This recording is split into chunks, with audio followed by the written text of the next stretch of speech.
Hello everyone, welcome to our channel. இன்னைக்கு நம்ம என்ன ரெசிபி பார்க்க போறோம்னா chicken 65. இந்த செய்முறை வந்து chicken 65 க்கு மட்டும் இல்லங்க, cauliflowerனும் சரி, மஷ்ரூமும் சரி இந்த முறையில நம்ம பண்ணா இன்னும் நல்லா இருக்கும். வாங்க வீடியோக்குள்ள போகலாம். அதுக்கு ஃபர்ஸ்ட் நான் ஒரு பேசின்ல ஒரு முட்டையை உடைச்சு ஊத்துறேன். முட்டை வேணாம்ங்கறவங்க அதை அவாய்ட் பண்ணிக்கலாம். அதுக்கு பதிலா என்ன ஆட் பண்ணலாம்னு கடைசில சொல்றேன். அப்புறமா ஒரு 3 teaspoons of cauliflower மாவு. அப்புறமா ஒரு ஸ்பூன் food color add பண்ணா கலருக்காக ஆட் பண்றோம். அது வேணாம்னா நீங்க அதை அவாய்ட் பண்ணிட்டு லைட்டா chilli powder எக்ஸ்ட்ராவா ஆட் பண்ணிக்கலாம். லைட்டா மஞ்சள் பொடி, ஒரு ஸ்பூன் மிளகாய் பொடி. food color ஆட் பண்ணாதவங்க அதை எக்ஸ்ட்ராவா ஆட் பண்ணிக்கலாம். லைட்டா salt,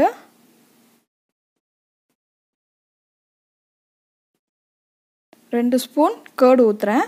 முட்டை யூஸ் பண்ணாதவங்க curd இன்னும் 2 ஸ்பூன் எக்ஸ்ட்ராவா ஊத்திக்கலாம்.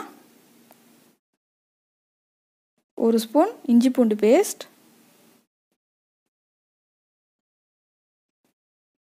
half teaspoon pepper powder,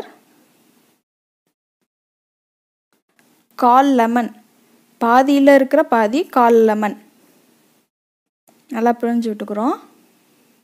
நம்ம முட்டை வந்து ஆட் பண்ணோம்னா தண்ணி ஆட் பண்ணாமே அது கொல கொலன்னு வந்துரும். இப்போ நம்ம முட்டை ஆட் பண்ணாம இருந்தோம்னா கொஞ்சம் தண்ணி லைட்டா விட்டு நம்ம கிளறிக்கலாம். இந்த மாதிரி கிளறி விட்டுக்குறோம். சோ கிளறின பிறகு இந்த மாதிரி நல்ல கலரா வந்துருச்சு.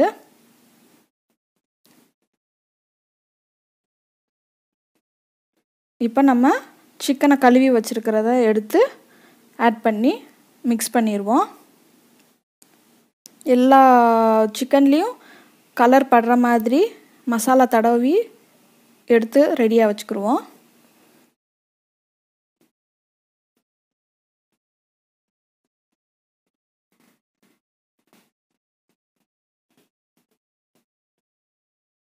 இப்போ ரெடி ஆயிருச்சு. இத நம்ம 15 minutes ஊற வச்சிருவோம்.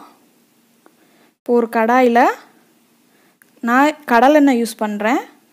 கடலெண்ணெய் ரொம்ப ஹெல்தியானது ரீஃபைண்ட் ஆயிலை விட.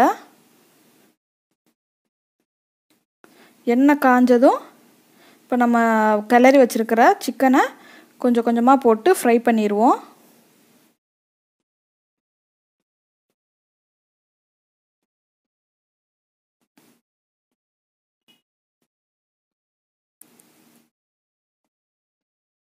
இந்த மாதிரி ஒட்டாம தனித்தனியா போட்டு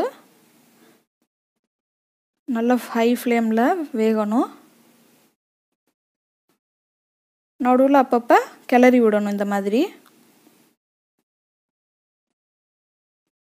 நல்ல ஹை ஃப்ளேம்ல வேகணும். 10 to 15 minutes ஆகும்.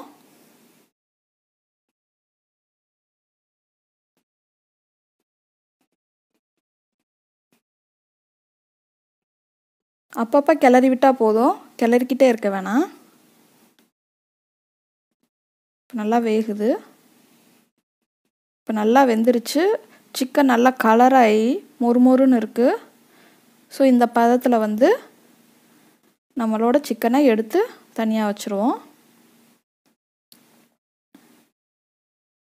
பார்க்கவே நல்லா கலர்ஃபுல்லாக இருக்கு.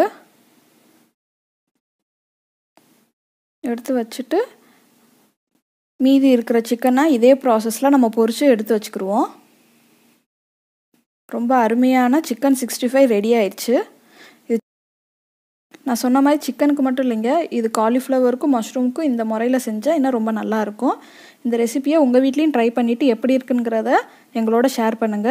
உங்களுக்கு இந்த ரெசிபி பிடிச்சிருந்தா எங்களோட சேனலை லைக் பண்ணுங்க, ஷேர் பண்ணுங்க, சப்ஸ்கிரைப் பண்ணுங்க. கூடவே பக்கத்துல இருக்கிற பெல் ஐகானையும் பிரஸ் பண்ணுங்க. அப்பதான் நாங்க உங்களுக்கு போடுற வீடியோ உடனுக்குடனே கிடைக்கும். Thank you for watching our video.